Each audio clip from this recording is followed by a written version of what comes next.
Olá, pessoas! Tudo bem com vocês? Eu sou Maíla e no vídeo de hoje a gente vai falar sobre 3 romances de escritoras nacionais.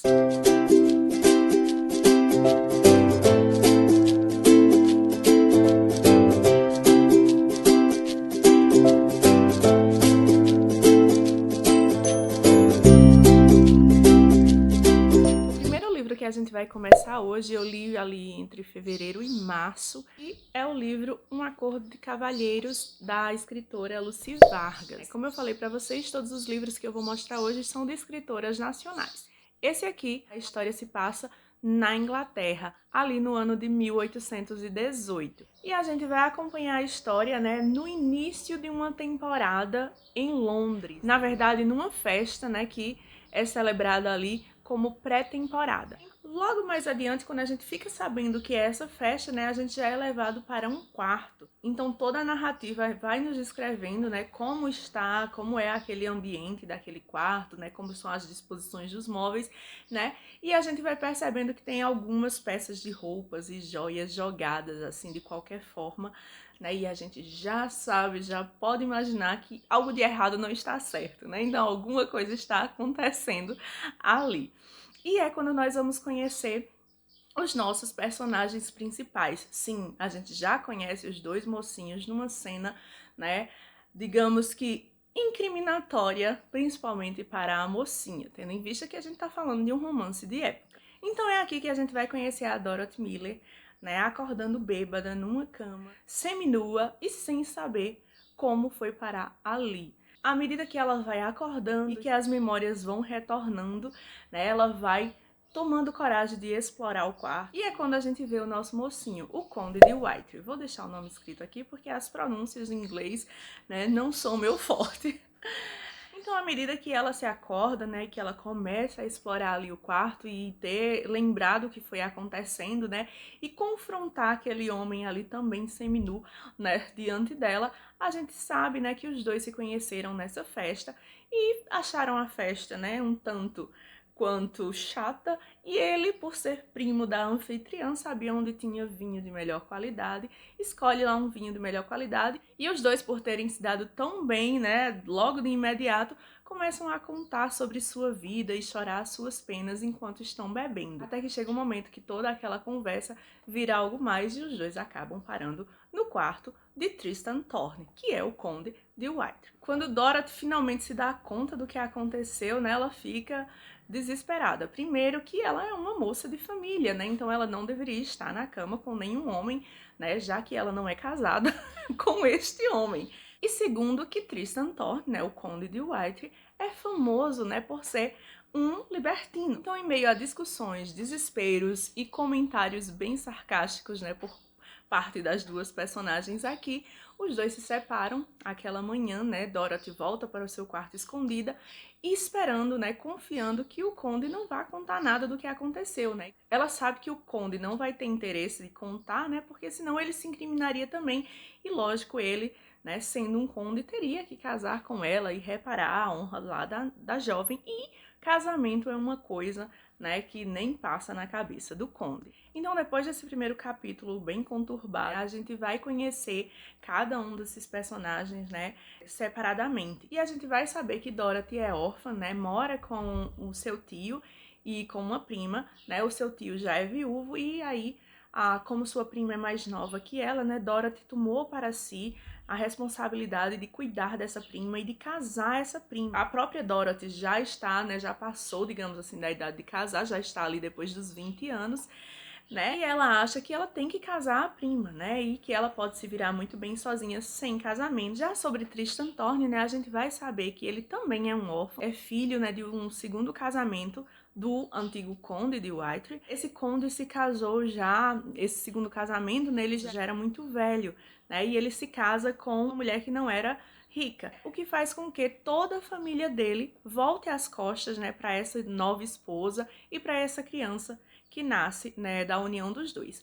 A mãe dele morre, se eu não me engano, no parto, já faz alguns meses que eu li, mas morre, se eu não me engano, no parto. Se não foi no parto, foi ainda ele muito, muito bebê, E ele fica sendo criado por aquele pai que chega a falecer depois, ele ainda criança. Ele vai ser criado por uma tia, que também, né, já era assim, digamos que a rejeitada da família, porque ela é uma mulher à frente do seu tempo, né? Então ela não acredita nas convenções sociais que delimitam ali a vida das mulheres, né? E ela vive à sua maneira. E ela cria o Tristan tendo isso em mente, né? Então a gente vai ter aqui um mocinho, né, bem cabeça aberta, né? O Tristan Thorne, ele tem um irmão mais velho, que seria quem herdaria o condado, né? Mas esse irmão acaba que vai se casar, mas ele tem alguma coisa acontece que ele acaba matando a noiva às vésperas do casamento e se matando também, e acaba que toda a herança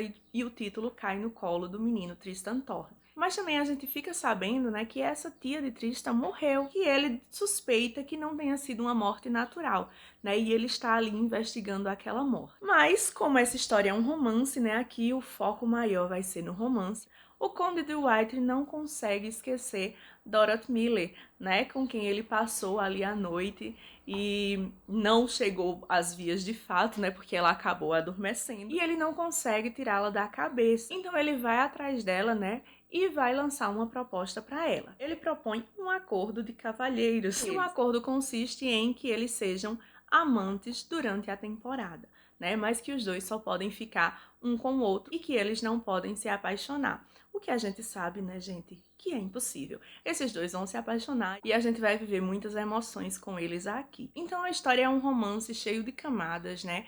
Os personagens são bem construídos, tem muita bagagem sentimental, muita bagagem de história, né, de caráter, né, com a sua história de vida. E acaba que é muito divertido a gente acompanhar, né, a Dorothy se rendendo a esse acordo, né, achando que ela pode sim ter um caso aí com um devasso e sair ilesa, né, disso. E o Tristan também, né, achando que pode ter uma relação aí com uma lady, né, que ele nunca tinha se envolvido, né, com nenhuma moça da sociedade, digamos assim, né, e ele acaba que também vai sair ileso de sair, mas a gente sabe que não.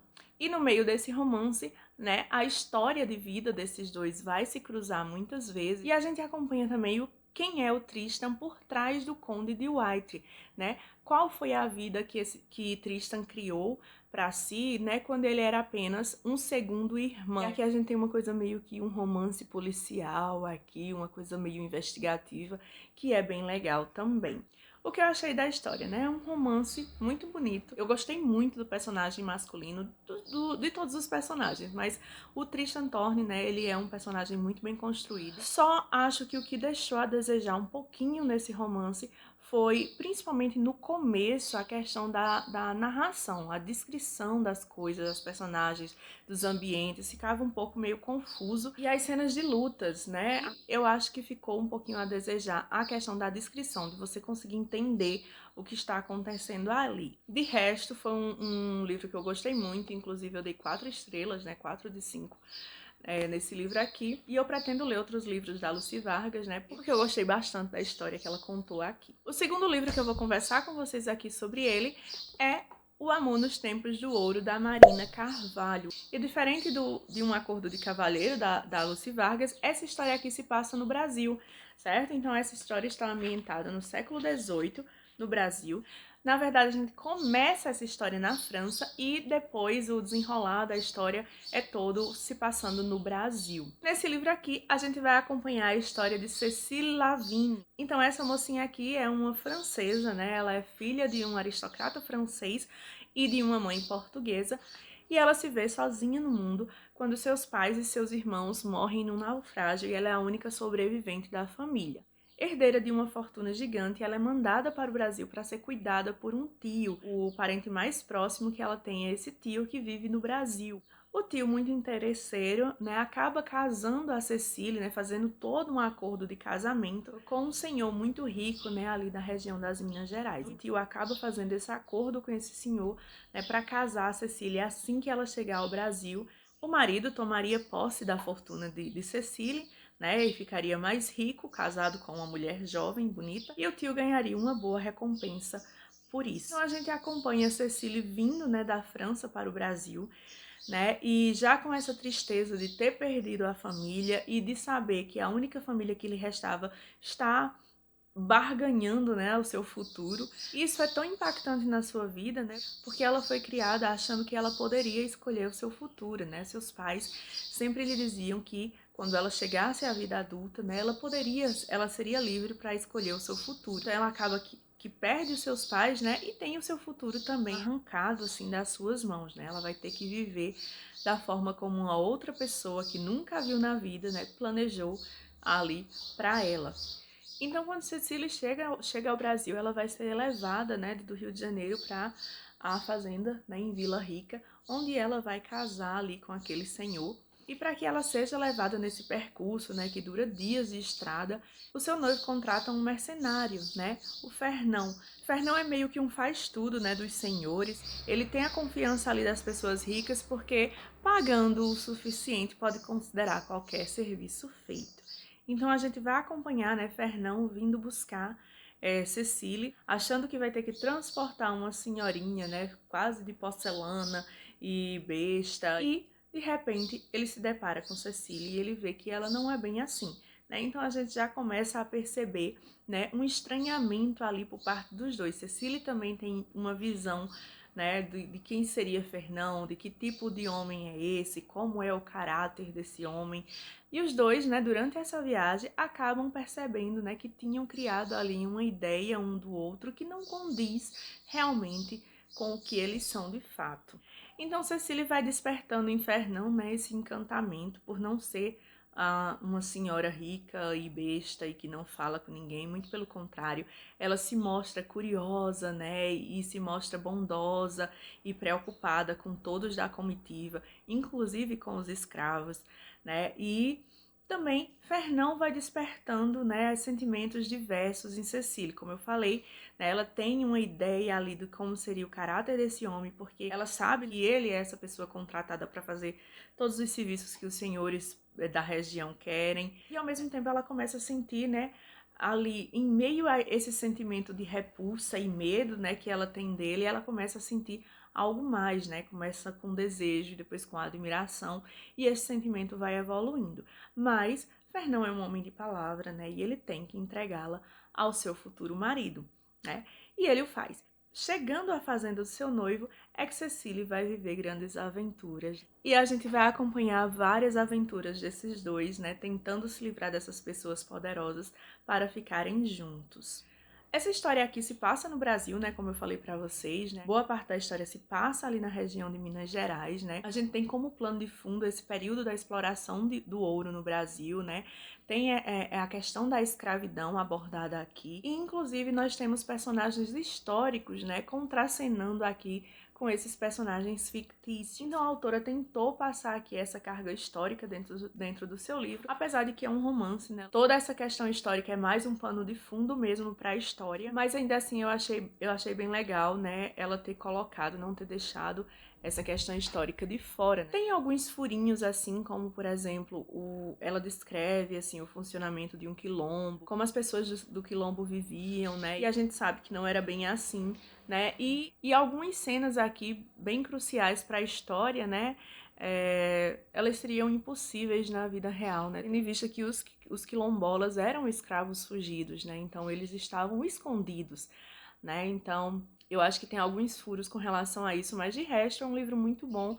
Foi uma história que eu gostei muito, li muito rápido, a escrita da autora é muito boa, muito gostosa, ela descreve muito bem, narra muito bem, né? Então é um livro que eu recomendo sim, né? Um romance bem bonito. O terceiro e último livro que eu vou conversar com vocês hoje, eu não tenho a edição física. Eu acho que não existe a edição física desse livro, eu li em e-book. Mas eu vou deixar a capinha dele aparecendo aqui. Inclusive, eu falei um pouquinho sobre ele no vídeo de lidos do mês, né? Então, eu vou deixar linkado aqui nos cards. Caso você não tenha assistido, vai lá assistir. Então, o livro é Tudo o que Mais Quero, da Daniele Viegas Martins. Esse aqui não é um romance de época, certo? O romance passa nos dias atuais. E a gente vai acompanhar a história de Wolfgang Duque, ou Wolf, ou Dr. Lobo. Então, Dr. Lobo, né, ele é um médico legista e a história começa quando ele está na Europa, né, fazendo alguns estudos lá para o seu pós-doutorado. E ele recebe a notícia de que na sua cidade, né, onde ele trabalha, aconteceu um incêndio em um hotel, né, onde várias pessoas morreram carbonizadas e que a equipe está precisando de ajuda para fazer a necrópsia, né, em todos aqueles corpos. Então ele volta, né, para sua cidade e começa a trabalhar, né? E ele e sua equipe acaba descobrindo, né, que aquele incêndio pode ter sido um incêndio criminoso, porque o resultado de uma das necrópsias constata que um dos corpos já estava morto, né? A pessoa já estava morta antes do incêndio acontecer. E esse não é o corpo de qualquer pessoa, é o corpo do dono do hotel. Enquanto eles estão nessas descobertas, né, chega o irmão do Dr. Lobo, que é um detetive ali da cidade, é o detetive que está à frente, né, do caso do incêndio no hotel, e ele chega trazendo um corpo, né, o único que não estava carbonizado. Ela é o último corpo achado no hotel e foi encontrada num quartinho nos fundos da lavanderia do hotel. Esse quarto, né, um quarto estranho, ele era todo fechado, né, com isolamento acústico e não tinha como ela sair, né, ela não tinha como abrir a porta do quarto por dentro, né, então eles acham aquilo estranho, né? Acham que ela estava meio que presa ali. E por ela estar presa ali, né? Ela acabou inalando ali a fumaça do incêndio e acabou morrendo. E o Dominique, né? Que é o irmão mais velho do Dr. Lobo, leva o corpo dela para ser necropsiado também lá. Quem vai fazer a necrópsia é o próprio Dr. Lobo. E assim que ele olha aquele corpo, ele sente alguma coisa, né? Em relação à jovem, porque ela é muito nova e muito bonita, né? Então ele acha injusto que ela tenha morrido tão cedo e começa a dar ali um sentimento meio que de revolta e de tristeza nele, coisa que ele nunca sentia, né? Assim, ele deixava os sentimentos dele de lado quando ele tinha que trabalhar ali nas necrópsias e com aquela jovem ele não está conseguindo fazer isso. E aí quando ele vai começar a necrópsia, ele percebe que o pé dessa jovem está balançando. Ele olha, acha aquilo estranho, sabe que pode ser espasmos ali involuntários, né? Mas ele sente algo mais com relação àquilo, né? E ele quer checar realmente se ela está viva, né? E quando ele olha para ela, ela está chorando. Aquilo faz com que ele tenha certeza de que ela não está morta, né? E ele vai checar ali os sinais vitais dela de todo jeito, até que ele escuta um leve batimento. E aí ele vai tentar reanimar aquela jovem, né? E acaba que seu irmão entra na sala e percebe, né, que ele está tentando trazê-la de volta e acha que ele está louco. E todos da equipe tentam tirá-lo ali de cima dela, né? Fazer com que ele pare com aquilo, que ele está apenas impressionado, né? Porque ela era bonita. E quando todo mundo acha que ele está ficando louco, ela realmente acorda, né? E pede que soltem ele, agradece a ele, né? Por tê-la trazido de volta. E fala para ele que o nome dela é Irina e desmaia. E aí eles descobrem que ela não tinha morrido, mas que ela teve uma crise de catalepsia, né? A catalepsia é uma doença onde a pessoa, né, fica com os batimentos muito baixos, chegando a ser confundido com uma pessoa morta. Então, recém-acordada de uma crise de catalepsia, Irina é levada para o hospital, né, onde ela vai fazer uma bateria de exames, né, e depois ser interrogada pela polícia. Afinal de contas, ela é a única sobrevivente de um incêndio de um hotel. Mas quando a polícia vai interrogar a Irina, descobre que ela perdeu a memória. Ela só se lembra o seu nome, né, e não lembra mais de nada. Então, mais exames são feitos, né, para saber o motivo dela ter esquecido de tudo, né, e a polícia vai investigar aí quem seria essa mulher. Ela não tem documento, não tem memória e não tem ninguém que reclame, né, a sua ausência. Então, eles ficam ali no meio daquele impasse, né, ela está sem memória, acaba sendo a principal suspeita do incêndio do hotel, mesmo que ela tenha sido achada, trancada lá, né? E ela não tem para onde ir, ela recebe a alta do hospital e não tem para onde ir. Mas claro que o Dr. Lobo não vai deixá-la sozinha, né? E ele acaba levando Irina para sua casa, né? Para viver na sua casa, junto com seus 3 irmãos, sua avó e o seu sobrinho, né? Então, essa história, eu achei, quando eu vi o mote da história, né? Quando eu vi a sinopse, eu achei que ela ia caminhar mais para um romance, né, uma história focada ali no romance e focada nessa investigação policial, mas não, ela acabou que ficou focada ali, tem o foco no romance, né, mas também tem um foco muito grande nas relações familiares, né? Nessa família, na relação desses irmãos entre si, na relação que eles tinham com os pais quando os pais eram vivos. Foca muito no passado, né, desses irmãos, em todos os traumas, em todas as feridas que eles carregam, né? E Irina vai ser inserida ali naquela família, ela não é aceita de imediato por todos os membros, né, mas ela vai conquistando ali seu espaço nessa família, né, à medida, né, que ela vai conquistando cada vez mais o coração do Dr. Lobo. A gente também tem, né, o ponto de vista da Irina, né? Então a narrativa se reveza, né? A gente tem capítulos contados no ponto de vista do Dr. Lobo e capítulos contados no ponto de vista da Irina, né? Então a gente vai acompanhar também Irina tentando se encontrar, né? Ela está sem memória, né? Está traumatizada pela forma como ela acordou. E ela não lembra, né, quem ela é. E também não sabe se ela realmente foi a pessoa que causou a morte de todas aquelas pessoas no incêndio, né? Então ela fica se perguntando se ela é boa ou se ela é ruim. Sobre a história no geral, né? Eu gostei do mote da história, né? Então, essa questão da catalepsia, essa questão dessa investigação policial, né?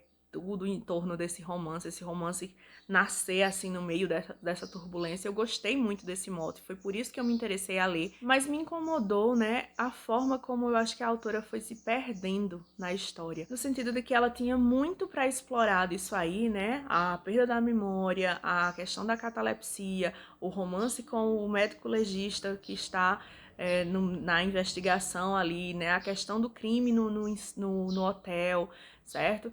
Então, tinha toda essa questão aí, né? Um dos irmãos do Dr. Lobo é o detetive, o outro é um jornalista investigativo que está ajudando ali na investigação. Então tinha muito para ela tirar disso aí, mas ela focou muito na questão da avó do Dr. Lobo, né, que não aceitava a Irina e que era uma rica snob, que se achava melhor que todo mundo e que achava que sabia o que era melhor para todos os netos, e tem aquela história de que já tinha imaginado o futuro do neto com uma outra pessoa, e essa outra pessoa tem que ser uma megera também, então ficou muito novela mexicana nesse sentido, né? Então acho que não tinha necessidade. E também a investigação do crime, né, vai ficando ali de segundo plano. Os dois irmãos do Dr. Lobo, né, o jornalista e o detetive, eles sabem muito da investigação, mas pouco chega até a gente. Até que chegue ao julgamento de Irina mesmo, né, a gente sabe muito pouco, então a gente não acompanha a investigação. Também a autora toca em temas, né, como corrupção, o tráfico de mulheres, como o racismo, né, mas ela só toca nesses pontos, né, ela não leva adiante, então ela não faz nenhuma reflexão mais a fundo, né, então eu acho que ficou um pouquinho a desejar nisso aí, né, porque são temas que são importantes para a história, né, mas ela só colocou ali, mas ela não fez nenhum comentário, ela não abordou esses temas de fato. Não é uma história ruim, né, eu gostei de ter lido, apesar de que eu não concordei, né, em alguns aspectos com o viés que a autora levou. Algumas coisas na escrita da autora me incomodaram, como a repetição de termos, né? O termo todavia, por exemplo, ela usava muito, muito todavia, todavia, todavia. Quase toda página tinha todavia, e algumas vezes de forma inadequada, né? Então, algumas coisas assim me incomodaram, né? E eu gostaria mais que ela tivesse focado na investigação, focado no romance, podia focar ali na família, né, mas ter desenvolvido alguns temas e deixado de lado essa questão mais novela mexicana, né, mas não é um livro que eu não recomende, certo? Tem aí, né, as ressalvas, né, tem os pontos que eu não apreciei, mas foi um livro que trouxe uma história bem bonita, né, a questão do crescimento da personagem, do amadurecimento do amor dos dois, né. Então é muito bonito e eu recomendo sim. Então é isso, gente. Esses foram os 3 romances nacionais que eu li. Me conta aqui nos comentários se você já leu algum desses livros. E se você gostou do vídeo, já sabe, não esqueça de deixar seu gostei aqui pra mim. Se inscreve no canal se não é inscrito e compartilha esse vídeo com os coleguinhas. Conta pra todo mundo que esse canal existe, pra que a gente possa fazer uma comunidade de leitores cada vez maior por aqui. Então eu vou ficando por aqui. Um cheiro pra todo mundo e a gente se vê no próximo vídeo. Tchau!